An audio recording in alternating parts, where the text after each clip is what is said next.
Thought for the day. Self-awareness does not stop you from making mistakes. It allows you to learn from them.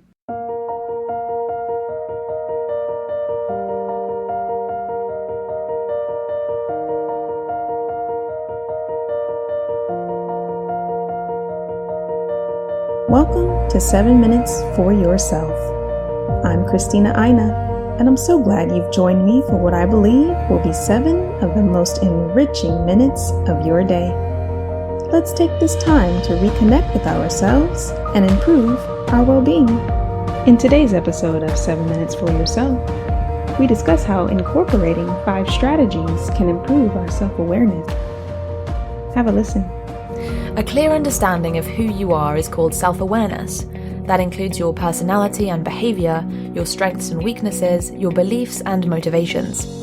And self-awareness is the beginning of the life that you want. The journey of becoming self-aware transforms the way you think and feel, boosting your emotional intelligence. From there, you can easily pinpoint your passions, take control of your actions, and make the necessary changes to get the outcomes you desire. What's more, it becomes easier to understand other people and how they perceive you in return. So, what you should keep in mind is that self-awareness makes you the master of your own future, which means a happier and more successful life. Self-awareness is crucial to pretty much everything. You're a leader. Self-awareness shapes a strong character with the ability to lead with purpose, trust, and consideration, a creator of a more supportive business culture. If you're a social worker, you have to be aware of your own biases when dealing with clients so that you treat everyone equally. Self-awareness is also an essential part of counseling or nursing. You can even find it at school. When teachers work with students to train them to reflect and evaluate themselves, students become more self-reliant, productive, and flexible. Do you see how important self-awareness truly is? Then let me tell you how you can become a more self-aware version of you. 1. Look at yourself objectively by performing daily self-reflection. Trying to see your real self can be a very difficult process, but it can also be extremely rewarding. That's how you learn to accept and improve yourself in the future. So, what is an easy way to get started with this? First, write out the things that you're good at, that you need to improve, and the things that you're most proud of. Also, think about your childhood and what made you happy back then. What changed and why? Finally, set aside some time to honestly look at yourself as a person and a leader. If possible, do it daily. In our demanding business world, daily self-reflection is easier said than done, but committing to just 15 minutes in a quiet place every day already makes a world of difference. Self-reflection is most effective with the help of a little tool, and that is 2. Keep a journal. Grab a journal and write anything. When you put your thoughts down on paper, your mind becomes clearer and more open to new information and ideas. Every night, write in your journal your feelings, successes, and failures of the day. This will help you grow and move forward in your achievements. As you self-reflect, ask yourself, can I do more to help the people around me? What are my values? What is most important to me right now? 3.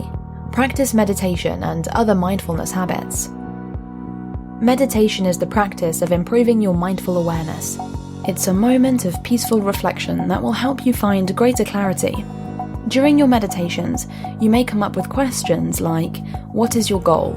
What are you doing that is working? What are you doing that is holding you back? How can you change your process for the better? Most types of meditation focus on the breath, but it doesn't have to be formal. You're already meditating when carrying out everyday tasks that give you a sense of serenity, such as washing dishes, going for a run, or going to church.